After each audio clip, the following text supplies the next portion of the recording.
बच्चों सुप्रभात। मैं Akhilanand Mishra LPM public school गोला बाजार जनपद गोरखपुर आपका ऑनलाइन वीडियो में आपका हार्दिक स्वागत करता हूं। बच्चों कक्षा 8 की ये वीडियो विषय हिंदी व्याकरण प्रकरण जो हमारा है भाषा लिपि बोली और व्याकरण, और इसमें यह भाग 3 का वीडियो है। इसमें हम पढ़ेंगे व्याकरण। बच्चों सर्वप्रथम हमें विदित ज्ञात होना चाहिए कि व्याकरण किसे कहते हैं। तो ये हम पहले जानें कि व्याकरण वह शास्त्र है जो हमें किसी भाषा के नियमों को सिखाकर एक शुद्ध लिखना और बोलना से परिचित कराता है, उसे हम व्याकरण कहते हैं। तो प्रत्येक भाषा अपने आप में विशिष्ट होती है।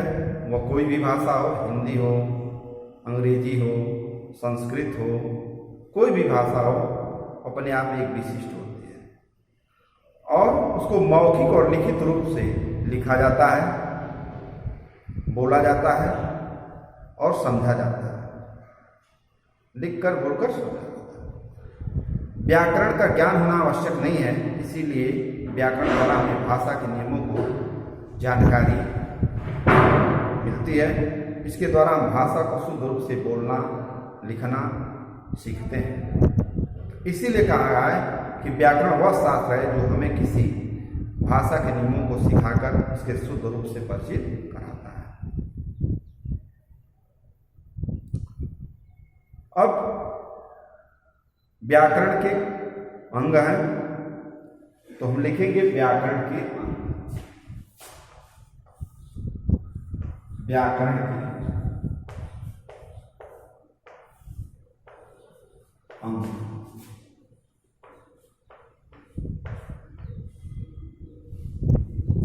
व्याकरण के अंग में हम इस पर चर्चा करेंगे। व्याकरण के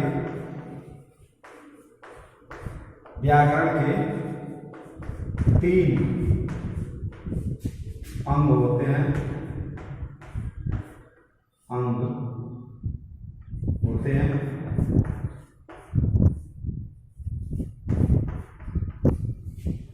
व्याकरण के 3 अंग होते हैं। कौन कौन? तो एक होता है वर्ण विचार, वर्ण विचार। दूसरा होता है क्या? शब्द विचार। शब्द विचार।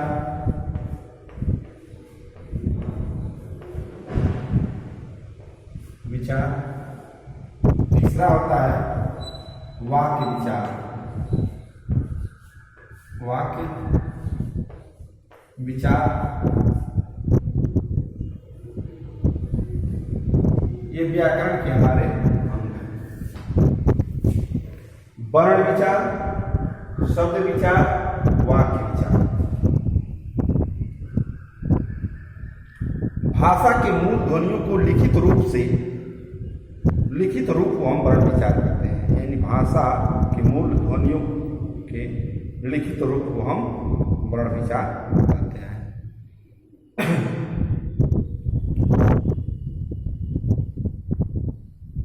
ठीक, वर्ण विचार में वर्णों के आकार, उच्चारण, वर्गीकरण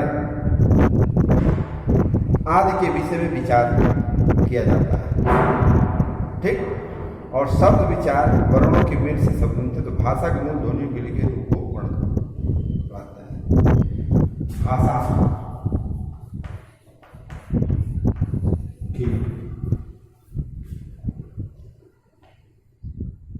भाषा के मूल ध्वनियों के लिखित रूप, भाषा की मूल ध्वनियों, भाषा के ध्वनियों के लिखित भाषा की मूल ध्वनियों के लिखित रूप लिखित रूप को वर्ण कहते हैं।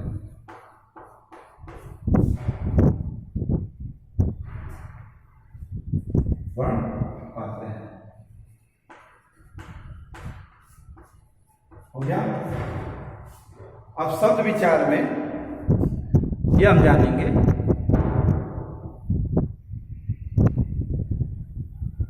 कि वर्णों के मेल से शब्द बनते हैं। वर्णों के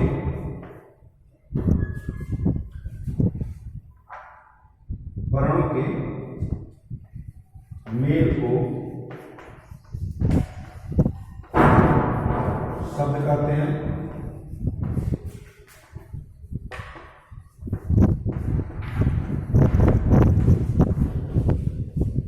और वाक्य विचार यानी वर्णों के सार्थक मेल को वाक्य विचार कहते हैं। तो शब्दों के सार्थक मेल से वाक्य बनते हैं। शब्दों के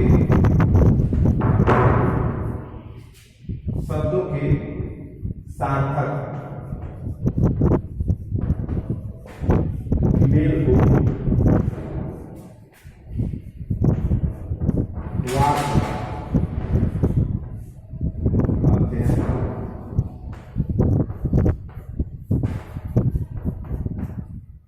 ठीक।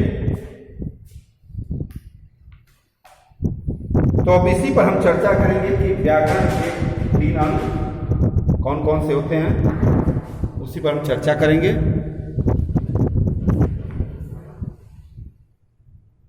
तो वर्ण विचार, शब्द विचार, वाक्य विचार। तो भाषा की मूल ध्वनियों के लिखित रूप को वर्ण कहते हैं। तो वर्ण का मतलब अक्षर। जैसे क, तो क क्या है? व्यंजन है, और व्यंजन किसी स्वर की सहायता से बोला जाता है।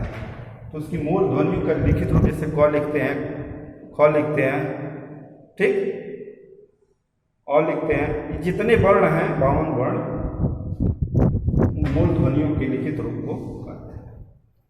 शब्द विचार जैसे मान लीजिए वर्णों के मेल को शब्द कहते हैं। जैसे घ, धन, र, दोनों वर्ण को मेल जोड़ देते हैं तो एक शब्द बनता है, सार्थक शब्द घर। उसी प्रकार वाक्य विचार में शब्दों के सार्थक मेल को वाक्य कहते हैं। तो शब्द क्या? मोहन जाता है, तो मोहन एक शब्द है, जाता शब्द हो गया, तो मोहन जाता है। इस प्रकार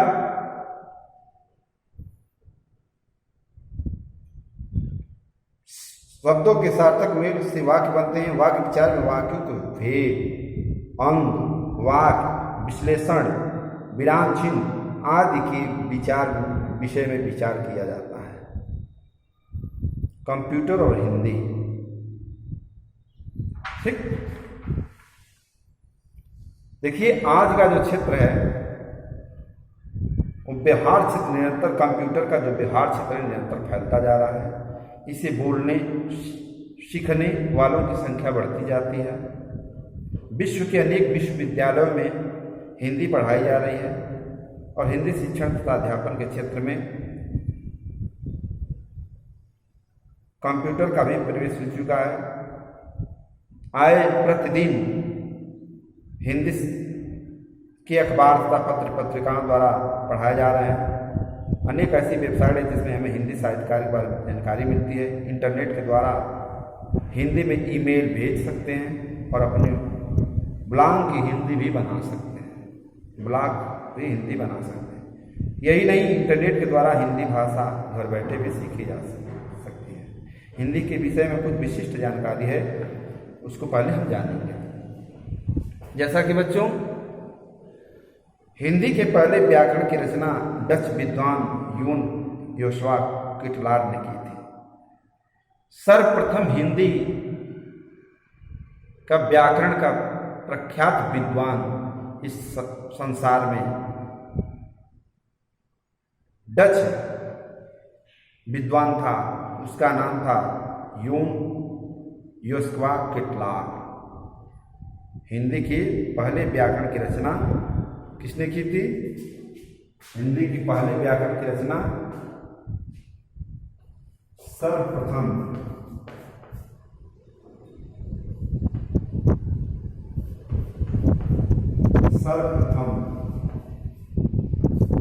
हिंदी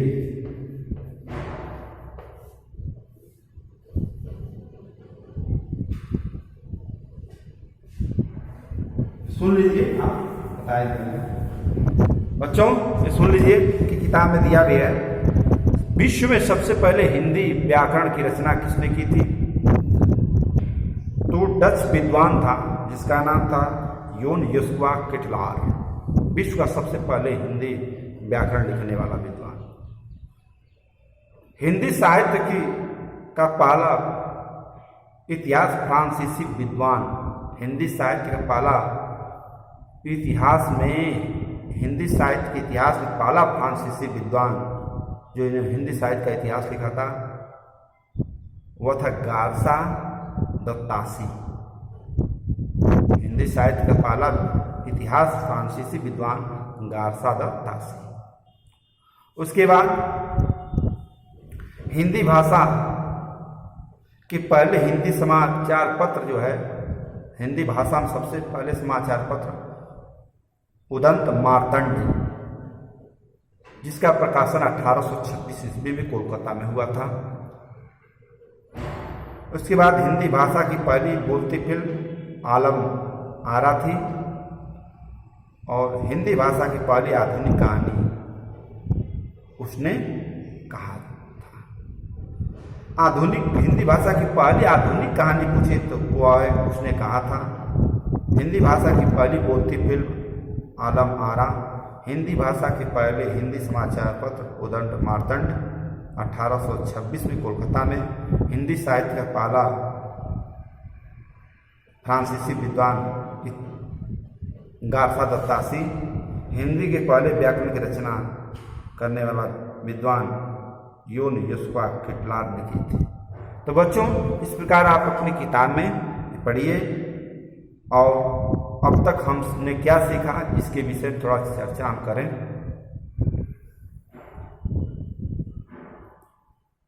भाषा किसे कहते हैं? तो साधारण वाक्यों में लिखिएगा, शब्दों में लिखिएगा कि मनुष्य अपने भाव और विचारों को एक दूसरे के समक्ष आदान प्रदान के माध्यम को भाषा कहते हैं। भाषा के कितने रूप होते हैं? मौखिक और लिखित, दो मुख्य रूप होते हैं। बोली किसे कहते हैं? भाषा का क्षेत्रीय रूप को बोली कहते हैं। हिंदी भाषा की पहली बोलती फिल्म पूछेगा तो आलम आरा आप लिखेंगे ही। भाषा का मान्यता स्वीकृत रूप स्वीकृत रूप मानक भाषा कहलाता है। ध्वनियों के लिए निर्धारित चिन्हों को हम लिपि कहते हैं। व्याकरण वह शास्त्र है जो हमें भाषा के नियमों की जानकारी देता है। व्याकरण के रूप से 3 भाग हैं: वर्ण विचार, शब्द विचार, वाक्य विचार। ये इसके मुख्य भाग हैं। बच्चों, आज ये पहला पाठ आपका समाप्त हुआ। इसका अभ्यास कार्य आप करें और इस पहले पाठ को आपको अच्छे ढंग से पढ़ लीजिए। जय हिंद, जय भारत।